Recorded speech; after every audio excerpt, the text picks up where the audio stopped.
Welcome to S P S smart digital. बच्चों, यहाँ पे कुछ क्वेश्चन मैं नीट प्रीवियस ईयर में जो आए हुए हैं उसको मैं डिस्कस कर रहा हूँ। तो सबसे फर्स्ट में यहाँ पे हम देखें, और जो टॉपिक है वो है आपका चैप्टर जो है वो है ऑप्टिक्स। सबसे फर्स्ट क्वेश्चन है यहाँ पे कि light ray falls on a glass surface of refractive index √3 at an angle of 60 degree. The angle between the refracted and reflected rays would be. ठीक है। सो यहाँ पे बोल रहा है कि ग्लास सरफेस पे लाइट फॉल कर रहा है जिसका रिफ्रैक्टिव इंडेक्स √3 कितना है, 3 है। तो मान लिया जाए कि यहाँ पे एक ग्लास सरफेस है। ठीक है, यहाँ पे ग्लास सरफेस है और रे आया, टकराया यहाँ से, और टकराने के बाद कह रहा है कि light falls on a glass surface with refractive index √3 at an angle of 60 degree. तो एंगल ऑफ इंसिडेंस कितना है, 60 डिग्री। तो अगर कुछ पार्ट यहाँ पे रिफ्लेक्ट किया है तो ये रिफ्लेक्शन भी होगा जो 60 डिग्री एंगल पे होगा, क्योंकि angle of incident angle of reflection equal होता है। और यहाँ से रे जो है रिफ्रैक्ट कर गया है। ठीक है, तो यहाँ से रे रिफ्रैक्ट किया है ये रे। ठीक है, तो यहाँ पे जो एंगल बनेगा this is angle of refraction. तो let this is equal to r, refractive index equal to air, air का हो गया 1, और यहाँ पे this is glass, refractive index हो गया √3। सो अगर आप यहाँ पे स्नेल्स लॉ लगाएंगे तो कितना हो जाएगा, so this is equal to √3। Snell's law होता है दिस इजकल टू μ2। आप स्नेल्स लॉ लगा सकते हैं, this is μ2 upon this is μ1 equal to this is equal to sine i upon कितना होता है, sine r. So this is equal to √3 μ2 का। सो ये इसको हम 2 मानते हैं, मीडियम 2, और इसको हम मीडियम क्या मानते हैं, 1। ठीक है, so this is equal to √3 upon 1 equal to sine i. तो this is sine 60 degree upon sine कितना हो जाएगा, this is sine 60 degree upon sine कितना होगा, आर, क्योंकि एंगल ऑफ रिफ्लेक्शन कितना है, r. So this is equal to √3 equal to sine 60, sine 60 equal to √3 upon 2 and divided by this is equal to sine r. So √3 cancel out हो गया। तो what is sine r, तो sine r and sin r is equal to this is 1/2. So r is equal to this is sin inverse, this is equal to 1/2. So this is equal to 30 degree. This is the correct answer. 30 degree is the correct answer. Now next question number 10 को अगर देखें, the frequency of a light wave in a material is 2 × 10⁻14 hertz and wavelength is 5000 angstrom. The refractive index of the material will be, जो refractive index होगा material का वो कितना हो जाएगा। So we know that frequency is equal to speed of light, and this is the speed of light is equal to frequency into lambda. So frequency is equal to 2 × 10⁻14 hertz. This is the frequency, and wavelength is equal to, this is equal to 5000 angstrom. This is 5000 angstrom.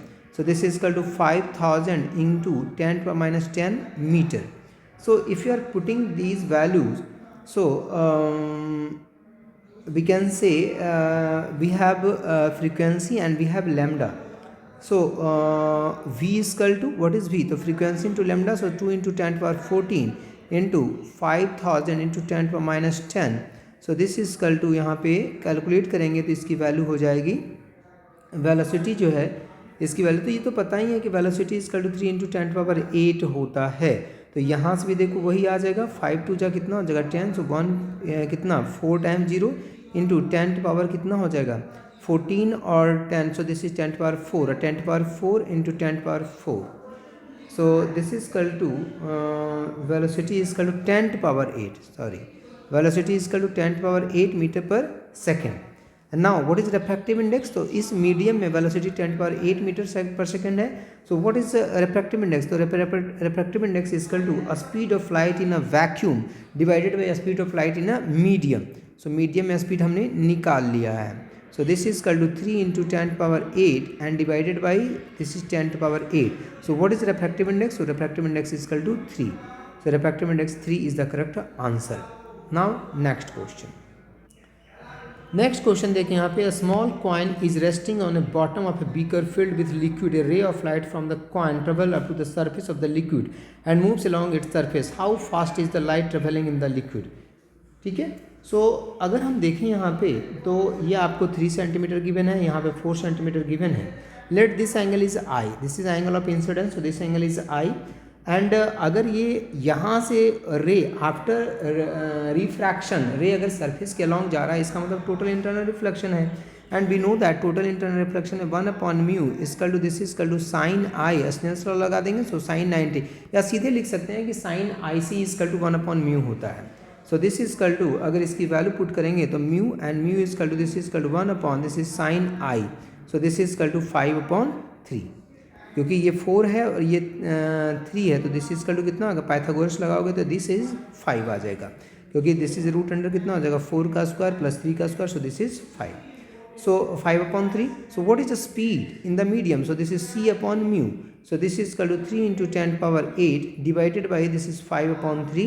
So calculate करने पे 1.8 into 10 power 8 metre per second आपका answer यहाँ पे आएगा. This is the correct answer. Now next question. Next question अगर हम यहाँ पे देखें तो इसमें है wavelength of light of frequency 100 hertz is. 100 hertz इसकी फ्रीक्वेंसी है और आपसे क्या पूछा है, वेवलेंथ पूछा है. And we know that a speed of light जो होता है बेटा, स्पीड ऑफ लाइट या वेलोसिटी इक्वल टू, क्योंकि लाइट की बात कर रहा है इसलिए मैं लाइट बोल रहा हूँ, ऐसे हम जनरल फार्मूला जानते हैं. स्पीड जो होता है, speed equal to frequency into wavelength होता है. सो फ्रीक्वेंसी इक्वल टू कितना है 100 हर्ट्ज है और आपसे वेवलेंथ पूछा है. एंड लाइट की बात कर रहा है और लाइट की जो स्पीड होती है बेटा दिस इज 3 into 10 power 8 कितना होता है, मीटर पर सेकेंड होता है. सो अगर हम वेवलेंथ निकालें तो wavelength equal to v upon कितना हो जाएगा, this is frequency. So this is 3 into 10 power 8 divided by frequency equal to 100. So this is equal to 3 into 10 power 10 power कितना हो जाएगा यहाँ पे, 3 into 10 पावर आपका हो जाएगा 8 नहीं हो जाएगा, ये 10 पावर 8 ऊपर है और नीचे 2 0, तो दिस इज 10 पावर 6 हो जाएगा. This is 10 power 6 metre. This is the correct answer. So the wavelength is 3 into 10 power 6 metre is the correct answer. This is the correct answer.